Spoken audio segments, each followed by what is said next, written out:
Hello बच्चों, आज हम लोग इस वीडियो में साइंस के चैप्टर 1 के प्रश्नों का उत्तर जानेंगे, जिसका शीर्षक फसल उत्पादन एवं प्रबंधन। उचित शब्द छांटकर रिक्त स्थानों की पूर्ति कीजिए। शब्द हैं तैरना, जल, फसल, पोषक, तैयारी। इस प्रश्न में रिक्त स्थानों को भरना है। पहला प्रश्न है, एक स्थान पर एक ही प्रकार के बड़ी मात्रा में उगाए गए पौधों को क्या कहते हैं? क्या कहा जाता है? उसको फसल कहा जाता है। तो उत्तर का उत्तर होगा फसल। ख प्रश्न है, फसल उगाने से पहले प्रथम चरण मिट्टी की तैयारी होती है। मिट्टी की क्या होती है? मिट्टी की तैयारी की जाती है। मिट्टी को जुताई किया जाता है, उसकी तैयारी की जाती है फसल उगाने से पहले। तो इसका जो उत्तर होगा ख का तैयारी होगा। और ग है क्षतिग्रस्त बीज।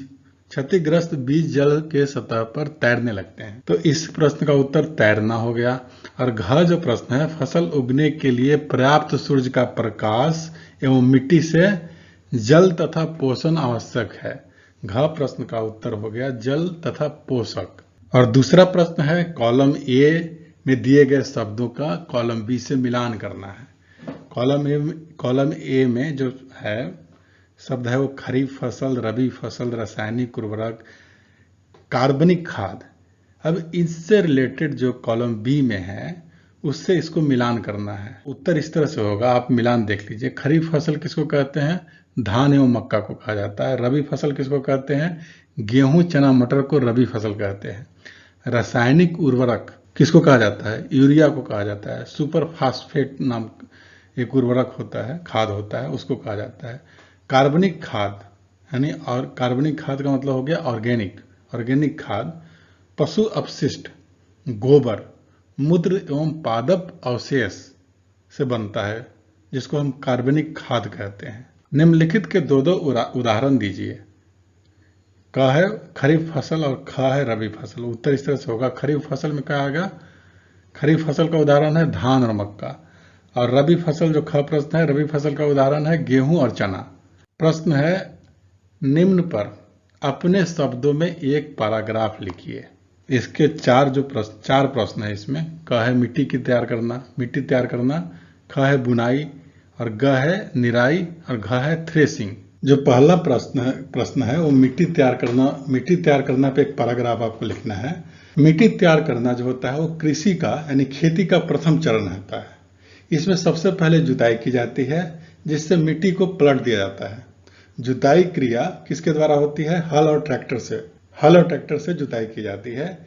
इस प्रकार मिट्टी को पोला बनाया जाता है, मुलायम बनाया जाता है। मिट्टी पोली होने से जड़ें गहराई तक भूमि के अंदर धंस जाती है, जिससे श्वसन सरलता से होता है। पोली मिट्टी फसल के लिए लाभदायक सूक्ष्म जीव जैसे केचुआ की वृद्धि में भी सहायक होता है, क्योंकि मिट्टी हल्की होती है। पोला करने से मिट्टी हल्की हो जाती है, क्योंकि ये मिट्टी को और पलटकर और पोला करते हैं। मतलब जो केचुए होते हैं वो मिट्टी को और उलट पलट करके उसको और पोला करते हैं, मुलायम करते हैं तथा ह्यूमस बनाते हैं। ख है बुआई। इस पे भी आपको एक पैराग्राफ लिखना है। मिट्टी में बीज को बोना बुआई कहलाता है। बुआई फसल उत्पादन का सबसे महत्वपूर्ण चरण है। बोने से पहले अच्छी गुणवत्ता वाले, क्वालिटी वाले, साफ एवं स्वच्छ बीजों का चयन किया जाता है। बुआई के लिए परंपरागत औजार व सीड ड्रिल आदि का भी प्रयोग किया जाता है। ग है निराई। इसमें भी एक पैराग्राफ आपको लिखना है। खरपतवार जब आप खेत में जो खरपतवार हो जाते हैं उसको हटाने की जो क्रिया होती है, काम होता है, उसको निराई कहते हैं। निराई बहुत ही आवश्यक है, क्योंकि खरपतवार जल, पोषण, जगह और प्रकाश की स्पर्धा करके फसल की वृद्धि पर प्रभाव डालते हैं। यह काम खुरपी या हैरों की सहायता से किया जाता है, कर दिया जाता है। और घ है थ्रेसिंग। काटी गई फसलों से बीजों दानों को भूसे से अलग करने की विधि को थ्रेसिंग कहते हैं। आजकल थ्रेसिंग के लिए मशीनों का उपयोग किया जाता है। थ्रेसिंग के बाद बीजों को सुरक्षित भंडारण कर लिया जाता है। पाठ का प्रश्न है, स्पष्ट कीजिए कि उर्वरक खाद से कैसे भिन्न है, किस प्रकार भिन्न है, अलग है। तो इस प्रश्न का उत्तर एक तरह से अंतर है। दोनों में अंतर दिखा के आप इसको अलग साबित कर सकते हैं दूसरे से। तो खाद क्या करता है? खाद एक जैविक पदार्थ को कहते हैं और उर्वरक एक रासायनिक पदार्थ होता है। और जो खाद बनता है अपशिष्टों को मिट्टी में दबाकर बनाया जाता है, जैसे गोबर हो गया, खरपतवार हो गया, इसको मिट्टी के अंदर दबाया जाता है। जो बेकार चीज है, जो अपशिष्ट है, उसको मिट्टी के अंदर दबा के बनाया जाता है। और जो उर्वरक है वो फैक्ट्रियों में बनता है, फर्टिलाइजर जिसको कहते हैं। और तीसरा है, इसमें सभी प्रकार के पोषक तत्व होते हैं। खाद में पोषक तत्व सभी प्रकार के पाए जाते हैं और उर्वरक में विशेष प्रकार के पोषक तत्व पाए जाते हैं। सिंचाई किसे कहते हैं? जल संरक्षित करने वाली सिंचाई की 2 विधियों का वर्णन कीजिए। यह प्रश्न है। उत्तर इस तरह से होगा, सिंचाई निश्चित अंतराल के बाद फसल या खेतों में पानी देना सिंचाई कहलाता है। पौधों में लगभग 90% तक जल रहता है। फसल की स्वस्थ वृद्धि के लिए मिट्टी में नमी को बनाए रखने की आवश्यकता होती है। इस वजह से खेतों में सिंचाई की जाती है, उसको पटाया जाता है, पानी डाला जाता है। जल संरक्षित करने वाली सिंचाई की 2 विधियां इस प्रकार है, जिसमें पहला है छिड़काव तंत्र। इस विधि का प्रयोग असमतल भूमि जहां जल कम मात्रा में उपलब्ध होता है किया जाता है। इस विधि में एक निश्चित दूरी पर पाइप लगे होते हैं। पाइप के ऊपरी सिरों पर घूमने वाले नोजल लगा दिए जाते हैं। यह सभी पाइप मुख्य पाइप से जुड़े होते हैं, जहां पंप की सहायता से इस पाइप में जल भेजा जाता है और इसका छिड़काव इस प्रकार होता है जैसे वर्षा हो रही हो।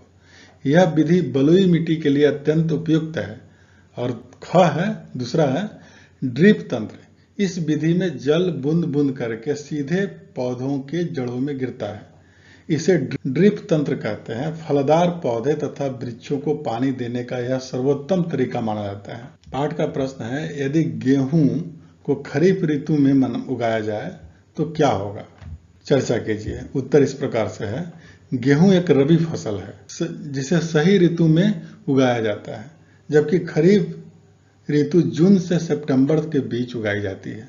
इस समय वर्षा अधिक होती है। यदि गेहूं को खरीफ ऋतु यानी जून से सितंबर में उगाया जाए तो अत्यधिक जल के कारण गेहूं की फसल सड़कर खराब हो जाएगी और पूरी फसल बर्बाद हो जाएगी। पाठ का प्रश्न है, खेत लगातार फसल उगाने से मिट्टी पर क्या प्रभाव पड़ता है? व्याख्या कीजिए।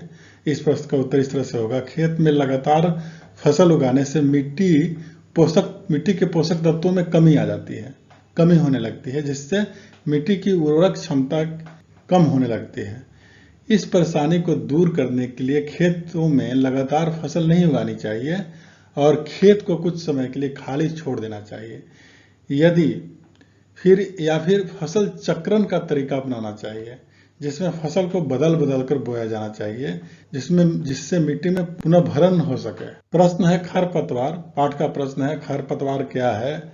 हम उनका नियंत्रण कैसे कर सकते हैं? प्रश्न का उत्तर इस तरह से होगा, खेत में कई अन्य अवांछित पौधे जो अपने आप उग जाते हैं, प्राकृतिक रूप से फसल के साथ ही उग जाते हैं। इन अवांछित पौधों को खरपतवार कहते हैं। खरपतवार हटाने को निराई भी कहा जाता है। खरपतवार नियंत्रण के तरीके निम्नलिखित है। फसल उगाने से पहले खेत जोतते समय खरपतवार को उखाड़ा या हटाया जाता है। खरपतवार पौधों को हाथ से जड़ सहित उखाड़कर अथवा भूमि के निकट से खुरपी या हैरो द्वारा काटकर समय समय पर हटा दिया जाता है। खरपतवार नाशी का छिड़काव करके खरपतवार को भी हटाया जा सकता है।